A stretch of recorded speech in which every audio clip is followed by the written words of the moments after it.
Assalamualaikum warahmatullahi wabarakatuh. Perkenalkan, saya Muhammad Zidin Fahmi.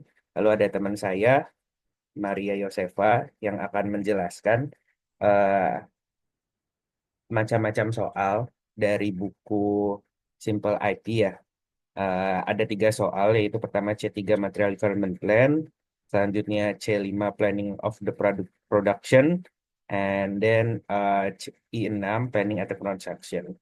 Jadi kami mau bahas yang nomor 8,3 terlebih dahulu, itu mengenai material requirement planning. Sebenarnya kalau melihat dari soalnya, ini cukup rumit ya, cukup rumit karena terdapat Gosinto part, grab atau part, jadi partnya dipecah-pecah gitu. Lalu kita dari soal ini diminta untuk mencari eh, pro- mencari atau minimalkan goals production cost. Nah, dari sana, dari soal ini langsung dibedah melalui set dan notasinya. Nanti ada set utamanya, ada set item.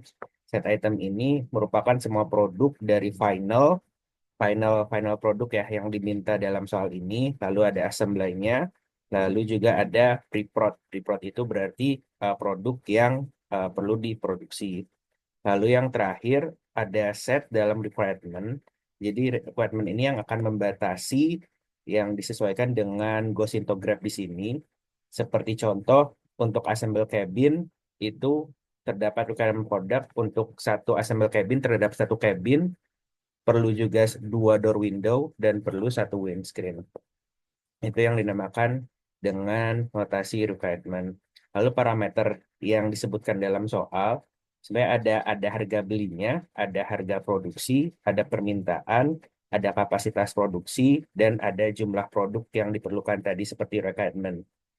Saya ambil contoh untuk harga beli di sini bisa terlihat ada dari di tabel 8,6 untuk wheel sekian euro, silver sekian euro. Lalu untuk produksi, cost produksi bisa dilihat di bawah. Cost produksi dilihat dari assembly, yaitu dari 6,8 euro, ada 3,55 euro, dan seterusnya. Lalu selanjutnya ada demand permintaan. Dari soal ini memang memutuskan karena di sini ada 2 produk ya. Ada red card dan blue card. Dan saat kedua tipe lori itu diminta masing-masing 3.000. Jadi demand produknya kalau di total berjumlah 6.000. Lalu ada kapasitas produksi ternyata. Jadi memang untuk membangun semuanya itu ada kapasitas produksinya yang disebutkan di tabel 8,7, ada 600, 4.000, dan 3.000, dan seterusnya. Lalu ada requirement produk. Requirement produk ini hampir sama yang tadi untuk set requirement produk yang saya sebutkan. Apabila ingin mengassemble cabin, bisa ada 2 pilihan. Either beli assembled cabin ya, assembled cabin sejumlah 3 euro, atau kita bisa bikin dan produksi dengan membeli 3 barang ini lalu di assembly seperti itu. Lalu sehingga kita membutuhkan desain variable, jumlah item yang dibeli dan di subkontrak karena ada 2 ya, kita mau dibeli dan suatu kontrak atau jumlah yang diproduksi. Oleh karena itu bisa kita buat sebuah fungsi objektif untuk meningkatkan ini karena tadi saya bilang ada 2, ada yang dibeli, ada yang diproduksi. Jadi dengan sigma buy ditambah item yang dibeli, lalu sigma produksi yaitu harga produksinya dikali dengan jumlah barang yang diproduksi. Untuk batasannya itu memang ada demand ya, karena demand disesuaikan dengan permintaannya itu di atas 3.000 untuk masing-masing lori. Lalu ada total kebutuhan komponen. Ini yang saya bilang mengenai grafik ini. Grafik ini di breakdown dan dibuat menjadi fungsi untuk mengepaskan untuk kebutuhan komponen untuk semua produk yang diproduksi maupun yang dibeli. Lalu yang terakhir, jumlah yang dirakit tidak boleh melebihi kapasitas produk, dan semua perakitan dan semua untuk pembelian itu merupakan bilangan integer. Nah, di sini eh, untuk memecahnya, untuk menyelesaikannya dipecah dengan masing-masing produk. Jadi karena memang dilihat dari grafik ini cukup banyak ya. Nah, dari item ini itu dipecah menjadi banyak hal. Salah satunya di sini, yaitu di warna kuning ini merupakan jumlah item yang perlu dibeli. Seperti ini. Kalau karena kita misalkan saya contohkan untuk membuat sebuah barang blue lorry, otomatis butuh blue motor. Blue motor dari sini berarti butuhkan 3.000. Seperti itu, dengan harga seperti ini. Nanti hal, hal item ini akan dikalikan dengan harganya yang akan menghasilkan tujuannya. Yaitu kan tujuannya adalah memakan produk. Namun memang ternyata terdapat hambatan. Hambatannya itu ada permintaan demand. Demandnya harus blue motor di bawah di atas 3.000 lalu semuanya 12.000. Untuk headlight 12.000, red tank 3.000, blue container 3.000 dan memang total semuanya kan di atas 3.000. Dan ini sudah terpenuhi oleh permintaan demand-nya, batasan permintaan demand. Lalu di sini ada pembatasan mengenai 8.2 nih. 8.2 di sini apa? Eh, itu antara pilihan mau membeli satu produk itu sebagai assemble cabin atau membuat membuat dengan membeli 3 barang ditambah biaya assemble. Dan ini sudah terlihat bisa dari pembatasnya cukup terpenuhi ya semuanya dengan pengkalian dan sepertinya di situ rumusannya. Lalu yang terakhir ada kapasitas produksi dan memang di sini visibility-nya terlihat kapasitas produksinya sangat terbatasi oleh Excel karena cuma diperbolehkan 600. Misalkan ini kapasitas produksi ya bisa lebih besar, mungkin biayanya bisa lebih murah. Seperti itu. Jadi dari item-item ini eh, kita mendapatkan hasil itemnya ya. Hal itu seperti yang ditertuang di buku juga dengan item yang sudah disampaikan di buku dan sudah sesuai dengan pemodelan linear simplex ini didapatkan model menghasilkan strategi campuran internal sampai ke akses ekonomis, ada subkontraknya juga, dan akhirnya dapat minimum cost 238,365 euro. Yang saya bilang tadi ada visibility yang sebenarnya kalau misalkan assembly cost Axel ini bisa ditambah, biayanya pasti bisa lebih berkurang lagi seperti itu. Paling memang itu kesimpulan dari soal ini. Selanjutnya saya kembalikan coba ke Mbak Maria. Silakan Mbak Maria. Baik, izin melanjutkan untuk pertanyaan selanjutnya tentang planning the production of fiberglass. Jadi mungkin untuk penjelasan soalnya terlebih dahulu, sebenarnya soal ini adalah membahas perusahaan yang akan memproduksi fiberglass dalam satuan meter kubik. Perusahaan ini akan merencanakan produksi untuk 6 minggu ke depan dengan tujuan mencari kombinasi jumlah produksi dan stok yang menghasilkan biaya total paling rendah. Jadi setiap minggunya itu mereka memiliki data yang berbeda meliputi kapasitas produksi maksimum, permintaan pasar, biaya produksi per meter kubik, dan biaya penyimpanan per meter kubik. Sebenarnya masalah pada soal ini pada dasarnya ingin menjawab pertanyaan terkait berapa jumlah produksi optimal setiap minggu agar seluruh permintaan terpenuhi dengan biaya total yang minimum. Nah, untuk set dan notasi dalam model ini, saya mendefinisikannya untuk T kecil sebagai indeks minggu dengan nilai T 1 sampai dengan 6. Lalu T besar adalah total minggu dalam perencanaan, yaitu 6 minggu. Lalu untuk parameter dan notasinya, ada 4 parameter utama yang digunakan. CT itu untuk kapasitas produksi maksimum pada minggu ke T. Lalu untuk DT itu permintaan pada minggu ke T. Lalu untuk PT biaya produksi per meter kubik, untuk HT itu biaya penyimpanan per meter kubik dalam euro. Nah, untuk variabel keputusannya itu terdapat 2 variabel, yaitu XT, jumlah fiberglass yang diproduksi pada minggu ke T, lalu IT itu jumlah stok atau persediaan di akhir minggu ke T. Ada pula fungsi tujuan dari model ini adalah meminimalkan total biaya produksi dan biaya penyimpanan selama 6 minggu, ditulis dengan rumus minimize Z sama dengan sigma dari T1 sampai dengan T besar untuk PT dikalikan dengan XT ditambah HT dikalikan dengan IT. Artinya kita ingin mencari kombinasi antara produksi dan stok yang membuat biaya total serendah mungkin. Lalu untuk constraint-nya ada 3 kendala utama. Yang pertama itu keseimbangan persediaan, setiap minggu stok akhir minggu sebelumnya ditambah produksi minggu tersebut harus sama dengan jumlah permintaan dan stok akhir minggu itu. Dengan rumus IT-1 ditambah dengan XT sama dengan DT ditambah IT. Kendala ini sebenarnya menjaga supaya stok bergerak secara logis dari minggu ke minggu. Lalu untuk kendala yang kedua itu ada batas kapasitas produksi. Produksi tiap minggu tidak boleh melebihi kapasitas mesin maksimum, sehingga di sini dibuatkan rumus XT kurang dari sama dengan CT. Hal ini memastikan supaya produksinya itu tetap realistis dan tidak melebihi dari kemampuan mesinnya. Lalu kendala yang ketiga itu non-negativity, tidak boleh negatif, nilai produksi dan stok itu tidak boleh negatif, sehingga disebutkan untuk rumus itu XT lebih besar sama dengan nol dan IT lebih besar sama dengan nol. Artinya tidak mungkin ada stok minus dan produksi yang minus.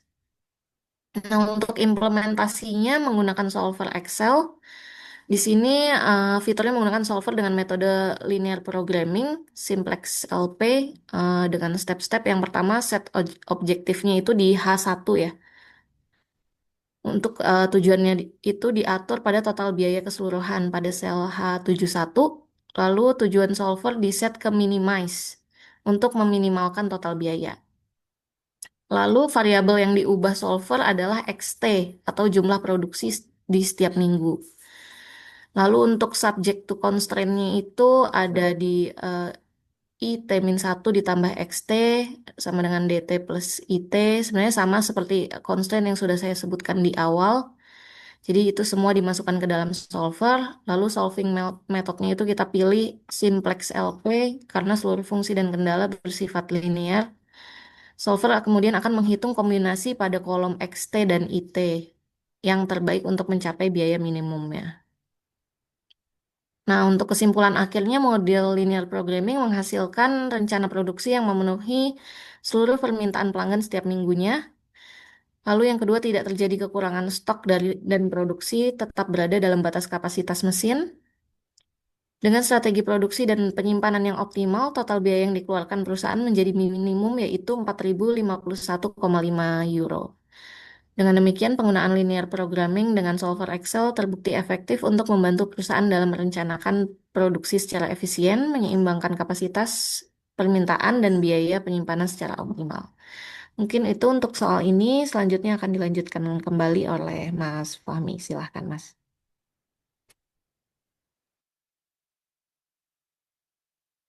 Terima kasih Mbak Maria. Saya akan melanjutkan ke soal selanjutnya. Ini soal yang lebih kompleks dari soal-soal sebelumnya. Eh, Soalnya bernama perencanaan personel pada konstruksi. Karena dari dari soal ini itu menjelaskan bahwa dia punya perencanaan terhadap konstruksi dan membutuhkan personel, jumlah personel yang kira-kira cukup untuk dalam pembangunan konstruksi tersebut. Dalam pembangunan konstruksi ini yang dicari ya atau hal yang diinginkan adalah meminimalkan jumlah orang yang dibutuhkan pada saat konstruksi. Kenapa diminimalkan? Karena setiap orang pasti memiliki kos atau biaya untuk per orangnya. Nah, dari soal tersebut, akhirnya bisa dibuat sebuah set notasi karena memang ini terhadap ada perencanaan ya, ada perencanaan terhadap konstruksinya.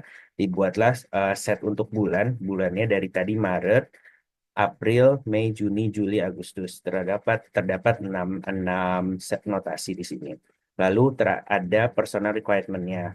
Karena memang dari soal menyebutkan bahwa di dalam tabel ini terdapat kebutuhan di Maret ada 4 orang, April 6 orang, Mei 7 orang, Juni 4 orang, Juli 6 orang, dan Agustus 2 orang. Lalu akhirnya dibuat number of worker on site, yaitu jumlah pekerja di lapangan. Lalu di set nomor 4 ada jumlah pekerja yang mungkin datang di bulan itu. Lalu di nomor 5 ada jumlah pekerja yang mungkin keluar. Yang nomor 6 ada karena di sini ada jumlah orang yang dibutuhkan dan kemungkinan di onsite bisa jadi melebihi atau berkurang ya atau kurang dari kebutuhan, dibuatlah workers more than required or workers of missing. Seperti itu. Jadi ada 7 set. Lalu dilanjutkan dengan soal seperti ini, terdapat cukup banyak ya parameter atau notasinya, karena memang diminta kita dari soal ini adalah minimalkan cost. Jadi terdapat personal requirement-nya yang dibutuhkan tadi dalam tabel tersebut. Lalu ada cost arrival atau cost kedatangan orang, cost leave saat pekerja itu pergi dari site. Lalu ada cost overstaffing atau cost understaffing yang cukup sama di sini. Kalau over itu berarti melebihi dari kebutuhan atau understaffing kurang dari kebutuhan. Jadi tetap ada cost-nya. Lalu yang parameter di sini ada first month atau last month. First di sini mungkin dia karena ini dimulai dari Maret, first month berarti jatuhnya nanti bulan Maret dan last month akhir dari bulan Agustus. Lalu ada parameter workers of the beginning karena tadi dalam soal menyatakan bahwa ada 3 orang yang sudah siap di Februari dan nanti di akhir Agustus ada 3 orang juga yang harus ada di bulan September atau akhir dari Agustus. Akhirnya dibuat juga parameter untuk workers on-site-nya, arrive, leave, over, dan under. Seperti yang disesuaikan dengan parameter. Nah, dari sana terdapat parameternya, tadi personal requirement-nya sudah saya sebutkan ya.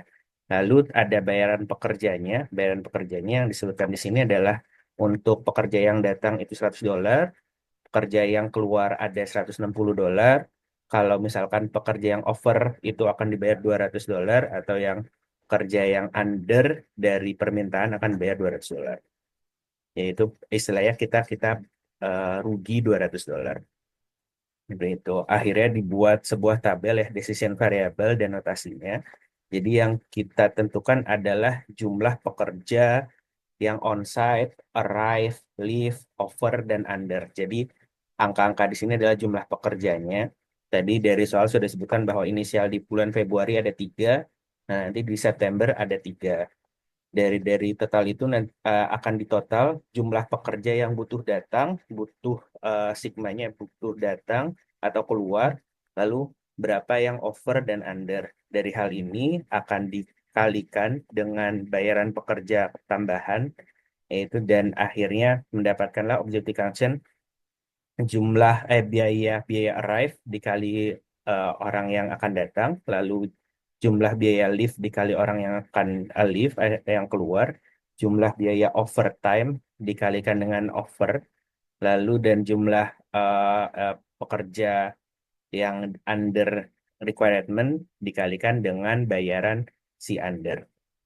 Lalu the decision variable ini cukup banyak ya karena memang dari melihat bentuk soalnya juga cukup rumit, banyak constraint dalam soal ini. Salah satunya adalah onsite first, yaitu berarti karena sudah ditetapkan bahwa di bulan Februari ada 3, nanti onsite-nya akan mengikuti dari arahan dari orang ketiga tersebut. Lalu ada remaining personal, berarti ini orang terakhirnya diperlukan hanya 3 orang saja ya di bulan September, maka saat onsite last di Agustus dikurangi sama leave Agustus orang yang akan pergi pada bulan Agustus. Lalu di sini ada notation untuk constant stock balance. Jadi memang memastikan setiap bulan itu masih ada pekerja.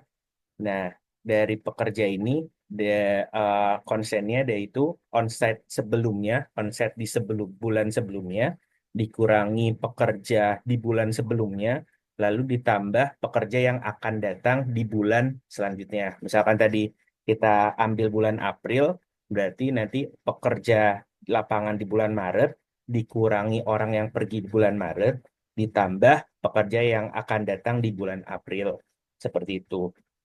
Lalu ada requirement persen yang sudah disampaikan di tabelnya, yaitu pekerja di bulan itu akan dikurangi dengan pekerja yang over di bulan itu, lalu akan ditambahkan pekerja yang under di bulan itu sesuai dengan requirement-nya. Lalu ada limit hours work overtime, karena dalam soal menyebutkan bahwa nanti ada batasan jam untuk orang yang bekerja di atas jadwal, yaitu onset M dibagi 4. Lalu ada batasan untuk orang yang akan datang, semuanya akan dibatasi di bawah 3 orang untuk tiap bulannya yang akan datang. Lalu yang terakhir ada batasan untuk orang yang pergi atau keluar dari site itu dibatasi setiap bulannya kurang dari onsite dibagi tiga atau kurang dari per bulannya dibagi tiga itu. Lalu memang dari di sini dibutuhkan bahwa semuanya perlu notasinya perlu integer. Jadi tidak karena kita ngobrolnya orang ya. Jadi memang perlunya integer dari parameter dan konsen tersebut berhasil dibuat dengan disesuaikan dengan jumlah awal dan jumlah akhir. Di sini ada konsen pertama itu disesuaikan. Berarti orang yang datang di bulan Maret itu akan harus disesuaikan juga dengan onset di bulan Maret tersebut. Lalu di sini konsen kedua itu yang tadi saya berikan untuk di bulan akhir ya, yaitu finalnya bulan 3 harus sesuai dengan tadi onset di 3 dikurangi sama 4 dikurang satu di sini. Dari buku menjelaskan seperti ini, namun setelah saya buat pemodelannya memang ada permasalahan. Jadi permasalahan di sini adalah saat saya bangun untuk pembatasannya ada hal yang kurang terpenuhi, yaitu dari konsen 5 ini ada onsite onsite M dibagi 4 dan ini tidak terpenuhi. Nah, saya coba koordinasikan dengan teman-teman saya yang lain yang kebetulan mendapatkan soal ini. Mereka juga menyatakan bahwa kendala ini tidak terpenuhi jika disesuaikan dengan buku ya, dengan buku. Alhasil eh, memang ada entah memang dari angka di buku salah atau kayak gimana, tapi dari konsentrasi sendiri dan notasi-notasi yang sudah didapat dari buku itu tidak sesuai. Dari visibility-nya memang ini yang cukup membatasi bahwa orang-orang yang onsite atau over di sini, limit hours work overtime-nya itu kurang dari 4, visibility-nya sepertinya terlalu membatasi. Itu. Jadi mungkin kalau misalkan kita buat di sini acuannya eh, dikurang ya angka 4 atau menjadi 2 itu cukup visible semua seperti itu. Tapi kalau misalkan dari buku sudah menjelaskan dari angka-angka ini sudah didapatkan bahwa objektif fungsinya terpenuhi dengan biaya paling rendahnya di $1.780 seperti itu. Mungkin kalau misalkan memang mau dipaksakan, saya sempat memaksakan juga hasilnya kemarin jatuhnya angkanya tidak bisa didapatkan integer. Ada koma-komaan mungkin bisa cek terlebih dahulu. Hmm. Kita gunakan GRG nonlinear saja.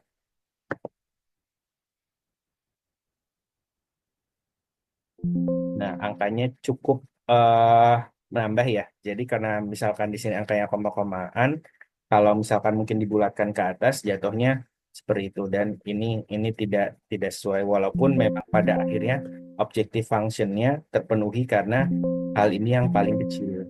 Jadi saya kembalikan ke original value dulu. Nah, seperti itu. Dari info teman-teman juga belum dapat untuk objektif pengurangan tersebut. Mungkin memang karena pembatasan dalam soal ini cukup banyak ya, konsennya sangat banyak dan cukup rumit. Hal ini belum belum bisa diselesaikan dengan simple linear simplex di Excel. Bisa dikembalikan mungkin lewat Python atau lewat untuk problem solver yang lain seperti itu. Namun kalau melihat dari jawaban di buku yang sesuaikan, yang dilanggar atau yang dibatasi hanya dari konsen 5 saja. Jadi kalau misalkan lihat dari situ di angka 1.780 ini eh, dua dua konsen yang cukup dilanggar yaitu ada di bulan ke-6 bulan Juni karena melebihi dari konsen 1,5 ini. Lalu ada di bulan Agustus cukup melebihi. Tapi mungkin memang itu sebagai transaksi kenapa akhirnya dapat objektif untuk yang paling minimum. Mungkin itu saja yang bisa kami sampaikan. Eh, bila mana ada kesalahan Mohon maaf, kami juga akan memperbaikinya. Mungkin apabila sudah mempelajari dengan simple program linear yang lainnya. Terima kasih dari saya. Assalamualaikum warahmatullahi wabarakatuh.